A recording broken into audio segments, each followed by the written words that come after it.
Victoria boys school থেকে এই যে রাস্তাটা চলে যাচ্ছে এটাই হচ্ছে ডেথ রোড। এখানেই সমস্ত রকম প্যারানর্মাল অ্যাক্টিভিটি হয়। আমি জানি না, আমি কখনো ফেস করিনি, তবে বহু লোকের এখানে এক্সপিরিয়েন্স হচ্ছে। এই রাস্তাটা রাত্রে কেউ আসে না, রাত্রে কি 5টার পরই কেউ আসে না এখানে।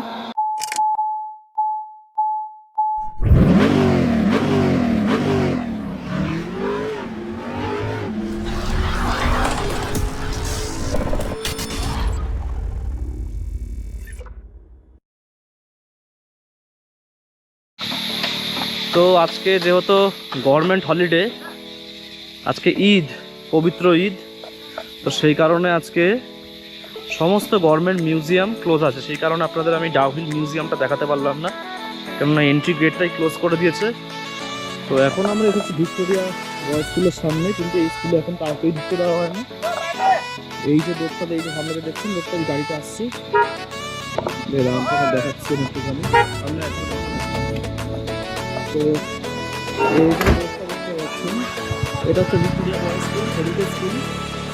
এই ভিক্টোরিয়া বয়েজ স্কুল থেকে এই যে রাস্তাটা চলে যাচ্ছে এটাই হচ্ছে ডেথ রোড। এখানেই সমস্ত রকম প্যারানর্মাল অ্যাক্টিভিটি হয়। আমি জানি না, আমি কখনো ফেস করিনি, তবে বহু লোকের এখানে এক্সপিরিয়েন্স হচ্ছে। এই রাস্তাটা রাত্রে কেউ আসেও না, রাত্রে কি 5টার পরই কেউ আসে না এখানে। আর এই যে দেখতে পাচ্ছেন এই যে গেটটা, এই যে গেটটা, এই গেটটা থেকে চার্চে যাওয়া যেত। এটা চার্চ আছে ভিতরে, যেটাকে মোস্ট হন্টেড চার্চ বলা হয়। দেখুন তালা লাগানো, দেখতে পাচ্ছেন। এখানে লোকাল লোকে এসে নানা ধরনের, লোকাল মানে কি, মানে আমাদের মতো টুরিস্ট যারা ইয়াং ছেলে রাত্রিবেলা এসে হল্লা চিল্লা করে নানা রকমের নেশা ভাঙ করে এখানে নাকি কোনো প্রবলেম ক্রিয়েট করেছে, যে কারণে এখানে রেসিডেন্সিয়াল যারা থাকে তাদের সমস্যা হয়ে গেছে। তো সে কারণে এখানে অথরিটি পুরোপুরি ক্লোজ করে দিচ্ছে। তো স্যাডলি আমরা আগের বারও এসেছিলাম, যেতে পারলাম না, এইবারও আসলাম, যেতে পারলাম না। তো দেবস্মিতা ডেথ রোডে যাবে না, ওর মনে ভয় লাগছে। যাই হোক, ওখানেই দাঁড়িয়ে গেল। তারা খালি সাউন্ডটা শুনুন না, আমি এবার চুপ করে যাচ্ছি, আপনারা খালি জঙ্গলের সাউন্ডটা শুনুন।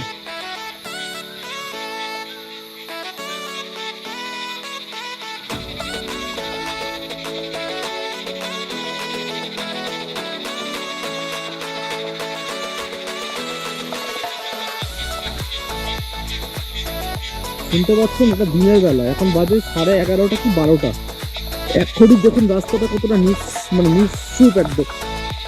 এবং এই অসংখ্য পোকার ডাক, জানি না এগুলো কি পোকা, ঝিঝি পোকার মতনই লাগে পাহাড়ে। দেখতে পাচ্ছেন কত সাউন্ড, মানে আমার কথার ভলিউম থেকে এই সাউন্ডটা দেখুন, শুনুন।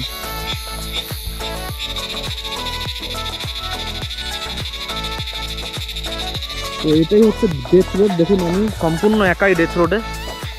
আপনাদের আমি বলেছিলাম ডাউহিলের কিছু স্পট আমি এক্সপ্লোর করে দেখাবো, তো আমি দেখাচ্ছি আমার যতটা সাধ্য। কেননা মিউজিয়ামের ভিতরে অ্যাকচুয়ালি ক্যামেরা বা ফটোগ্রাফি অ্যালাউও নেই, আমি আপনাদের ফটোগ্রাফি করে দেখাতেও পারতাম না। ওখানে অ্যাকচুয়ালি বেশ কিছু প্রত্নতাত্ত্বিক নিদর্শন আছে, তারপরে বিভিন্ন রকম মানে বাঘের চামড়া, কুমিরের চামড়া, এই ধরনের কিছু জুলজির কিছু জিনিসপত্র আছে, কিছু জিওলজিক্যাল জিনিস আছে, যেরকম মিনারেলস, বিভিন্ন রকমের পাথর, আর এখানে লোকাল কাঠের কাজের কিছু হস্তশিল্পের কিছু জিনিস আছে। তো দেবস্মিতা আমার সাথে সাথে মনে আসছে, দেখুন হ্যাঁ আসছে। এই হচ্ছে ডেথ রোড, দেখুন কতটা নিস্তব্ধ জায়গাটা। আপনাদের আমি বেশ কিছুটা এক্সপ্লোর করে দেখাবো, কারণ ভিক্টোরিয়া বয়েজ স্কুলে এখন রিকোয়েস্ট করলেও ঢুকতে দিচ্ছে না, আর আমি এদের বেকার এসে রিকোয়েস্ট করে ঝামেলা বাড়াতে চাই না। আমি আপনাদের খালি পয়েন্টগুলো দেখিয়ে দিচ্ছি। এই রোডে নাকি একটা কাটা মুন্ডুওয়ালা ছেলে নাকি ঘুরে বেড়ায়, অনেকেই দেখেছে। এখানে ড্রাইভাররা বললে হয় অনেকখানে ইনসিডেন্ট হয়।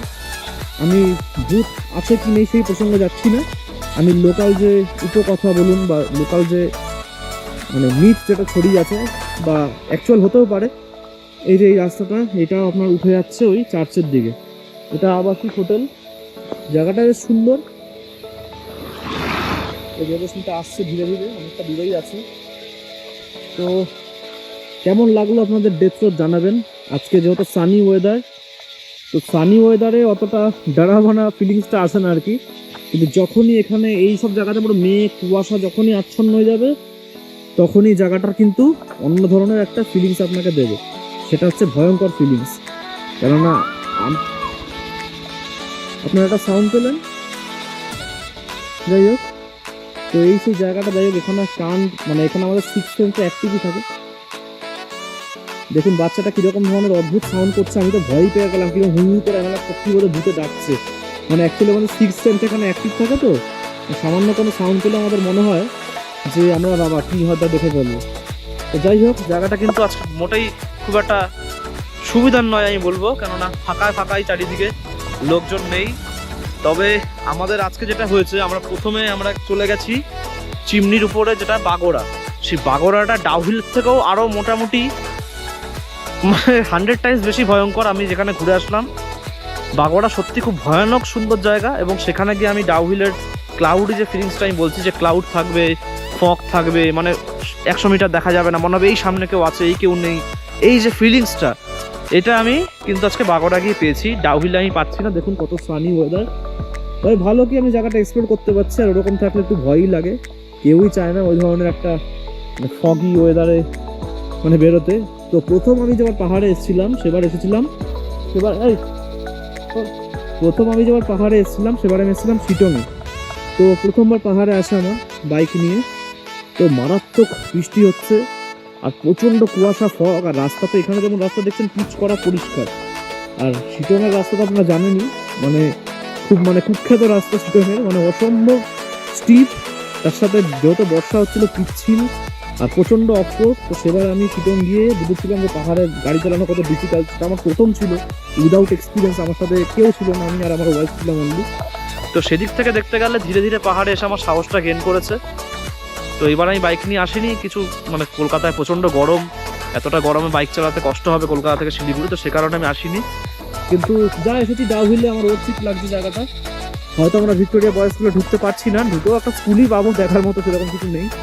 আর চার্চটা ঢুকতে পারলে এই যে রাস্তাটা দেখতে পাচ্ছেন, এই রাস্তাটা দেখুন বন্ধ, প্রত্যেকটা রাস্তাই বন্ধ, এই প্রত্যেকটা কিন্তু চার্চে গিয়েই মিলিত হয়েছে। এই উপরেই চার্চটা জঙ্গলের ফাঁক দিয়ে দেখা যাচ্ছে। তো ভিডিওটা এখানে আপাতত ক্লোজ করলাম, আবার আমি কিছুটা গিয়ে অন্য কিছু পেলে দেখাবো। মিউজিয়াম আর বাকি কিছু আপনাদের দেখাতে পারলাম না ডিউ টু সার্টেন লিমিটেশন, কেননা আজকে কি গভর্নমেন্ট হলিডে আছে। তো আজকে এবং কালকে 1 এপ্রিল দুদিনই বন্ধ থাকবে, আমি কালকে আসলে আপনারা চাইলেও দেখাতে পারবো না। তো ঠিক আছে, আপাতত এইটুকুই। ভিক্টোরিয়া বয়েজ স্কুলের গেট, এখানে এখন দেখুন গভর্নমেন্ট অফ ওয়েস্ট বেঙ্গল থেকে নো এন্ট্রি বোর্ড লাগিয়ে দিয়েছে। ডান দিকে দেখা যাচ্ছে no entry for tourist, government of West Bengal. কিছু প্রবলেমের জন্য প্রশাসনিক সিদ্ধান্ত নিতে বাধ্য হয়েছে, তো আগে এখানে যাওয়া হতো। তো কি আর করা যাবে, আমরা দুবার এখানে আসলাম, তো একদিন যেতে পারছি না। ঠিক আছে, অসুবিধা নেই। তো আমরা এখন যাব eco tourism spot pine forest, এটা কাছেই আছে, চলুন যাওয়া যাক। তো এই ইকো ট্যুরিজম স্পটটা গভর্নমেন্ট থেকে বানিয়েছে, এটাকে সাপ্লিমেন্টারি বানানো হয়েছে। এখানে পাইন ফরেস্টের মধ্যে এই লৌকিক যে উপকথাগুলো, বিভিন্ন ভূত বা এই থিমগুলোকে কাজে লাগিয়ে বেশ সুন্দর একটা ভৌতিক পার্ক বানানো হয়েছে। কারণ এখানে যেটা প্রচলিত উপকথা, যেখানে ভূত আছে বাগেরা এই সমস্ত, তো এইটাকে কাজে লাগিয়েই বেশ নানা রকম ভৌতিক থিম দিয়ে এই পার্কটা বানানো হয়েছে। দেখাবো, বেশ মজা লাগবে। এটা নিচেও একটু নিচে আছে পার্কটা, যাবো আমরা, ওটাই আমাদের লাস্ট পয়েন্ট হবে ডাউহিলের। আসলাম আমরা ডাউহিল পাইন ফরেস্টে, এটা ইকো ট্যুরিজম পার্ক বলতে পারেন। ভিড়টা বেশি গাড়ি, হলিডেজ আজকে সবারই ছুটি, দেখুন গাড়ির লাইন লেগে গেছে, আমাদের গাড়ি পিছনে পার্ক করা হয়েছে। তো আজকে যেহেতু মন্ডে ঈদ প্লাস পরপর গভর্নমেন্ট ছুটিতে সাধারণত কলকাতা থেকে সংখ্যাটা বেশি। এখানে অনেক ছোটো ছোটো হোটেল আছে, এখানে আপনারা খেতে পারেন লোকাল খাবার। তো এখানে টিকিট কাটতে হয়, সামনে 10 বা 20 টাকা করে টিকিট নেয়, আমি জানি না। এখানে এগুলো নতুন হোটেলগুলো না, এত ডেকোরেশন ছিল না, এগুলো এই কাঠ দিয়ে কত সুন্দর বানিয়েছে ডেকোরেশন করে। তো ভালো লাগছে দেখে ডিজাইনটা। আমরা জাস্ট 1 বছর আগেও এসেছিলাম, এই ধরনের ছিল না জিনিসটা। তো এখন এখানে দেখুন কত সুন্দর কাউন্টার হয়ে গেছে। চলুন টিকিটটা করুন, টিকিটটা করুন।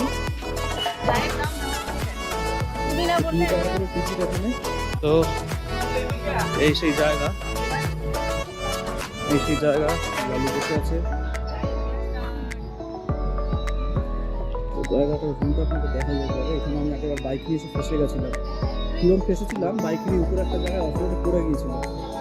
তো এখন দেখছি এখানটা বেশ উন্নত হয়ে গেছে, অনেক ধরনের বেকারি, ছোটোখাটো মোমোর দোকান, এই সমস্ত স্পট হয়েছে, তাই না? তো আমরা একটুখানি উপরে যাবো, দেখে নেই। বলেছিলাম আপনাদের এখানে ফ্যামিলি নিয়ে আপনারা আসতে পারবেন, বসতেও পারবেন। পুরো পার্কটা দেখতে পাচ্ছেন সাজানো, কত সুন্দর দেখুন পার্কটা সাজিয়েছে। এগুলো আগে কিন্তু ছিল না, আপনাদের সাজানো গেছে না, আমরা যখন ছিলাম তখন সাজানো গেছে ছিল না, পার্কটা তৈরি হচ্ছে। তো এবারে হয়ে গেছে পার্কটা, খুব ভালো লাগছে, সাথে ঠান্ডা হাওয়া তো আছেই একটু কম না। তো এই রাস্তাটা একটু ঠিক, এই রাস্তায় বাইক নিয়ে যাচ্ছিলাম, কোথায় করেছি সেটাও দেখাবো, সেই জায়গাটাতেও যাবো। তো এখন পাহাড়ে অনেক স্পট করেছি, এই যে বিভিন্ন রকম ছোটো ছোটো করেছে হাট টাইপের বেড়া দিয়ে, এগুলো কিছুই ছিল না আগে। এই যে বসার জায়গাও করেছে এখানে, এক বছরে ভালো ডেভেলপমেন্ট হয়েছে জায়গাটা। সেলফি জোনও করা হয়েছে এখানে, দেখতে পাচ্ছেন। তো রাস্তাটা যথেষ্ট খারাপ, আজকে যেহেতু হলিডে আছে তো স্বাভাবিকভাবে ভিড়টা অনেক বেশি। আর আমরা যখন এসেছিলাম এই ফরেস্টে মাত্র 3টে লোক ছিল, বললে বিশ্বাস করবেন কিনা জানি না, মাত্র 3টে লোক। এক হচ্ছে গেটের সিকিউরিটি কাকু, আর এখানে দুজন কাকু এই জায়গাটা দাঁড়িয়ে ছিল, আর আমি বাইক নিয়ে একটু সামনে গিয়ে পড়েছিলাম। তো এখন দেখুন কত সুন্দর জঙ্গল ট্রেল করে দিয়েছে। আমি 360 দেখাচ্ছি, দেখুন একটু হাঁপিয়ে গেছি বই কি, কেননা বেশ স্টিপ রাস্তা। দেখুন বুঝতে পারছেন রাস্তাটা কতটা খারাপ, দেখুন একদম স্টিপ উঠে আসছে। তো এখান দিয়ে আপনাদের দেখাচ্ছি আমি, একই ভিউ সব জায়গারই, পাইন ফরেস্ট আছে।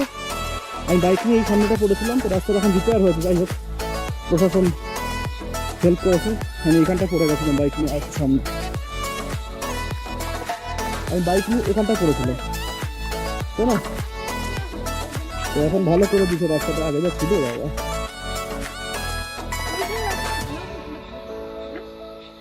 তো এই জায়গাটা দেখতে পাচ্ছেন কিরকম অফ রোড। আর আমি যখন এসেছিলাম এখানটা ছিল পুরো কাঁচা রাস্তা, এখন ওখানে প্রশাসন মাটি ফেলে একটা টেম্পোরারি ভরাট করেছে। এরকম থাকলেও আমি বাইক উঠিয়ে দিতাম। এই যে বাইক উঠছে, দেখুন কত কষ্ট করে নিয়ে উঠবো, দেখুন সিলিন্ডার নিয়ে উঠছেন। যেহেতু রাস্তাটা এখন মানে অ্যাটলিস্ট রাস্তাটা মাটি ফেলে হোক বালি ফেলে হোক রাস্তাটাকে মোটামুটি চলার যোগ্য করেছে, সেই কারণে ঠিক আছে। কিন্তু আমি জাস্ট এইখান থেকে বাইকটা গড়িয়ে আমার ওই নিচের দিকে চলে গেছিল। তো দুজন লোকাল আমাকে হেল্প করে বাইকটা ঘোরাতে খুব সাহায্য করছে, নাহলে বড় বিপদে পড়ছেন এরকম নির্জন জায়গায়। তো এই রাস্তাটা উপরে যাচ্ছে ডিয়ার পার্কের দিকে, আমরা ওইদিকে যাবো না। এই জায়গাটা আমার কাছে স্মরণীয় হয়ে থাকে চিরকালই, কেননা আমার প্রথম পড়ে গিয়ে এখানে শিক্ষা হয়েছিল। আরেকবার পড়েছিলাম পেশোকে, সেটাও একটা ডেঞ্জারাস জায়গায় ছিল, কিন্তু যাই হোক ভগবানের আশীর্বাদে বড় কোনো চোট বা কোনো সমস্যা হয়নি। তো এখান থেকে দেখতে পাচ্ছেন কতটা স্পিড, আমার গাড়িটা গড়িয়ে পুরো নিচে ওই অব্দি ছিল, পড়ে গেছিল। পুরোনো স্মৃতি মনে করলে এখনো বুকের রক্তটা হিম হয়ে যাচ্ছে ভয়ে। এই ভয়টা এখনো আমার মধ্যে কাজ করে, যেরকম নির্জন জায়গায় জাস্ট দুজন ছিল বলে আমি বেঁচে গেছিলাম সেবারে। ওখানে এখন লোক 2-3জন লোক ছিল মাত্র, 3-4জন লোক ছিল মাত্র। তো দেখুন এই জায়গাটা এখন কেউ বলবে, সেই যে ভয়ানক জায়গা, যে ওইখান থেকে আমার বাইকটা অতটা গড়িয়ে, হ্যাঁ 2 টাকা টিকিট, হ্যাঁ টিকিট নিয়েছিল। তো ওইখান থেকে বাইকটা গড়িয়ে আমার এতটা এসে এইখান দিয়ে বাইকটা আমি কোনো ক্রমে ঘুরিয়ে নিচে গেছি, ওখানে আমার রাস্তা ছাড়িয়ে দিয়েছে।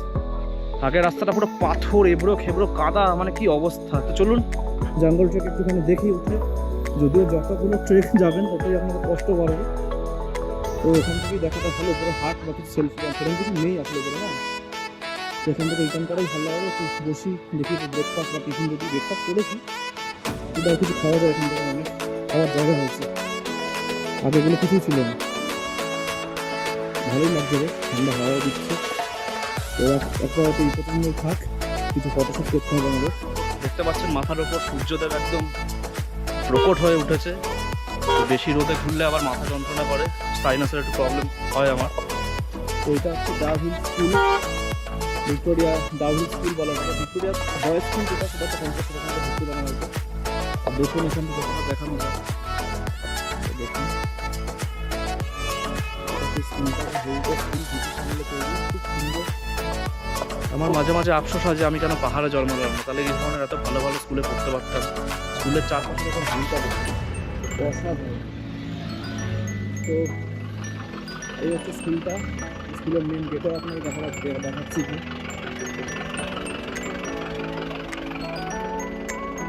স্কুলের মেন গেট।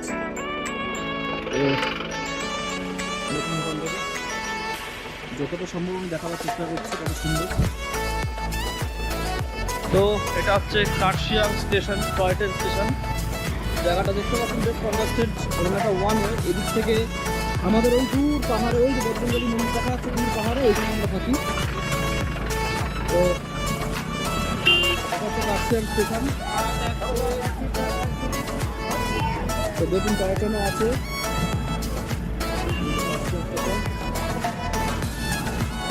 তো বেশি যাবো না এখানে, এটুকু দেখাবো স্টেশনটা ঘুরে আপনাদের। এটা কাশিয়ান টয়টো স্টেশন, এটা একটা হেরিটেজ। বিয়েটা রয়্যাল ফেমাস। তো হারিয়ে গেছি আইডিয়া টয়টনও আছে, আপনারা দেখতে পাচ্ছেন। এখানে ক্যাফেও আছে একটা, আপনার চাইলে খাওয়া দাওয়া করতে পারেন। এখানে ক্যাফেও আছে, এই ক্যাফেটা আমি ট্রাই করতে পারি। Today special April lady blue Hawaii fish finger seafood soup পিজাও আছে। তো দেখছি ক্যাফেটা, ক্যাফে ডি সেন্ট্রাল। রিক্সা এখানে রাখা আছে কলকাতার স্টাইলে। এটা কলকাতাতে এখনও দেখা যায়, বড় বাজার এরিয়া, হাতে টানা রিক্সা। তো এই হচ্ছে আমাদের হেরিটেজ টয়টন। যে টয়টনটা মানে আপনার সুরমা, দার্জিলিং, দুধ, বাতাসিয়া দুধ হয়ে দার্জিলিং স্টেশন পৌঁছাবেন এবং সেটাই লাস্ট স্টেশন লাস্ট গন্তব্য। এটা একটা নতুন ধরনের এক্সপিরিয়েন্স আমার, কি ভালো লাগছে না? একটা নতুন ধরনের এক্সপিরিয়েন্স টয়টন আমরা দেখছি। তো এখানে খাওয়া দাওয়ার ব্যবস্থাও আছে।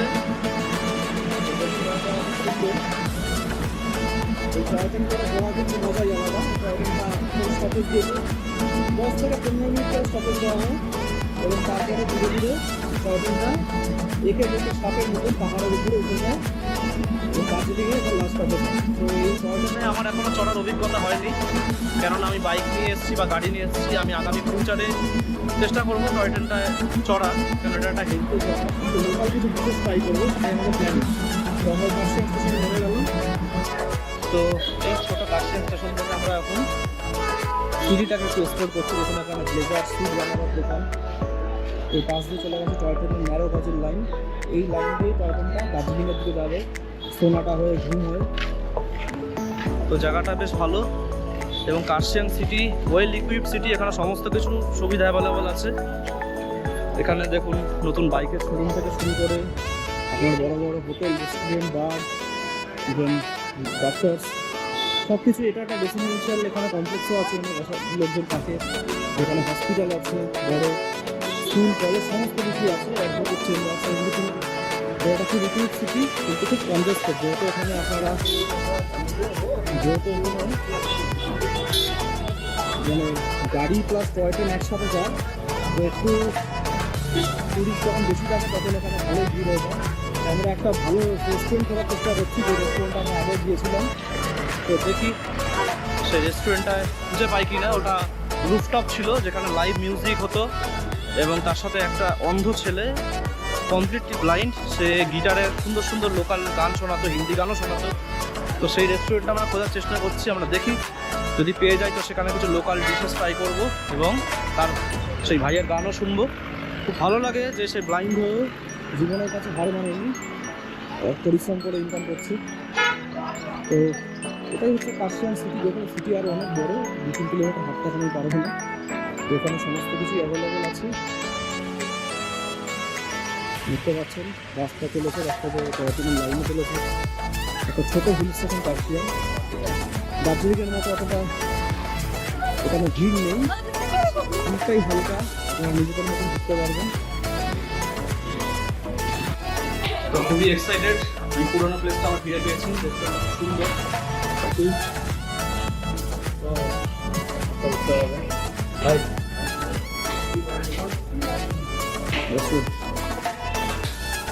ওরো রেস্টুরেন্ট, এটা দেখেছিলাম বড় ওরো, এটা भी খেয়েছিলাম ওরো। हाँ ओके ओके, हिलारी आया था ना? हाँ हाँ जी, नहीं पिछले बार जब आया था मैं इधर ही खाया था। कौन सा जगह में बैठा? उस जगह में बैठा था। लाइव म्यूजिक भी हो रहा था इधर पे।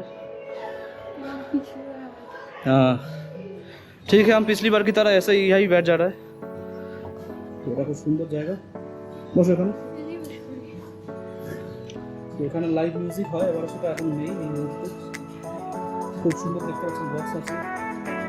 এটা পারফেক্ট বারকাম রেস্টুরেন্ট, আপনারা এখানে ট্রাই করবেন। বড় নিচেরটাও এদেরই, নিচেরটায় মানে বড় পার্টি হয়, বড় পার্টি বা বার্থডে পার্টি বা সামহাও কোনো অ্যানিভার্সারি থাকলে নিচেরটায় ওনারা দেন। তো এখানে সিঙ্গেল রেস্টুরেন্ট এবং বারে খাওয়ার জন্য। তো খাওয়ার ভিডিও চ্যানেলে আমি করি না, কারণ আমি ফুড ব্লগার নই। তো আপাতত ভিডিও এখানেই স্টপ থাক, খেয়ে দিয়ে নিই। বিকেলে আবার আমরা একটু জগিং করতে বেরোবো গতকালের মতন। আমার হেলথ কনসাস আমি যথেষ্টই, পাহাড়ে জগিংও করবো। বেশ গরম লাগছে, বাইরে বেশ গরম আছে। সেই গরম থেকে বাঁচতে আমি এখন ঢুকে গেলাম এই রেস্টুরেন্টটাতে। মানে গরম ভালোই বেশ আছে, প্রায় 30 ডিগ্রি কাছাকাছি মনে হচ্ছে, 38 ডিগ্রি আছে, তাই না? ওরকমই মনে হচ্ছে। তো চলুন লাঞ্চ, ছোটো করে লাঞ্চ খেয়ে নিই, দেন দেখা হবে। তো এখন আমরা সেই তো রেস্টুরেন্টেই আছি। তো দীর্ঘ প্রতীক্ষার পর আমাদের মেনু আসছে। আমরা অর্ডার দিচ্ছি পর্ক সিজলার, তাই তো? চিকেন সিজলার দিয়েছিলাম, কিন্তু এখানে পাহাড়ের পর্ক চলে এসেছে। সিজলারের প্রেজেন্টেশন দেখুন, খুব সুন্দর। Fried rice, mix fried rice, হচ্ছে pork sizzler, pork sizzler. Glass তো নিয়ে যাবে না, দেখুন। তো বাঙালি আসলে এই জিনিসটা আমি খাই করি। সিজলার, এর মধ্যে রাইস আছে,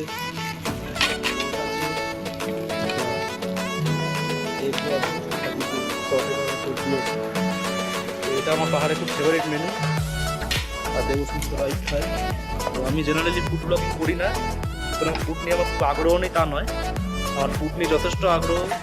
আমি ফুড খেতে ভালোবাসি। বিভিন্ন লোকাল ট্রাইবাল ফুড আমি খেয়েছি, অনেক ট্রাইবাল ফুড আমি খেয়ে সেগুলো এক্সপ্লোর করেছি, কিন্তু আমি জেনারেলি খাওয়ার সময় সেটা দেখানো পছন্দ করি না, সে কারণে আমি করি না। কিন্তু এই সিজলার জিনিসটা সেই মানে কন্ট্রোলটাকে ব্রেক করে দেয়। এটা দেখুন কত সুন্দর প্রেজেন্টেশন। গরম ধোয়া হচ্ছে, এরকম ধোয়া ওরা গরম সিজলার, আর কি তাই বলি। তো খাওয়া যাক, খাওয়া শুরু করে দিই। বিশেষ টাইম নিয়ে আর লাভ নেই, আবার খাওয়ার পরে দেখা হবে। তো সিজলার আমাদের ওখানেও পাওয়া যায়, কিন্তু পর্ক সিজলার মিনিমাম পাহাড়ে আসতে খাই। এটা খুব সুন্দর একটা অ্যাম্বিয়েন্স, আমাদের খুব সুন্দর। তো আপনারা কার্শিয়াংয়ে আসলে এটা মাস্ট ট্রাই করবেন। ওকে।